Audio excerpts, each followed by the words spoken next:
Ya udah Terus saya terang terserah ya itu berapa? udah saya sekitar 20 juta.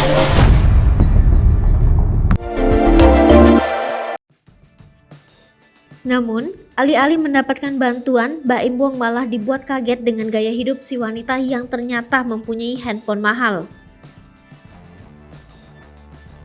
Baim Wong bahkan menyebut si emak-emak ini harusnya bisa menjual handphone tersebut karena bisa menghasilkan uang lumayan agar bisa membayar hutang. Video yang dibagikan Baim Wong di kanal YouTube miliknya ini ternyata viral di jagat maya. Tak terima ditolak mentah-mentah oleh Baim Wong, si wanita ini justru membuat video sambil marah-marah. Ia menghardik suami Paula Verhoeven itu, dan videonya ini kembali jadi sorotan warganet. Namun warganet justru membela Baim Wong dan menyerang balik si wanita asal Banyuwangi tersebut. Sebelumnya sampai-sampai terjadi tawar-menawar antara si wanita dengan Baim Wong agar bisa membantu melunasi hutangnya. Namun Baim Wong masih memegang teguh untuk tidak membantu orang-orang yang datang meminta lunasi hutangnya.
Popo TV, jangan lupa komen, like, dan subscribe, serta tonton terus berita-berita terupdate lainnya ya.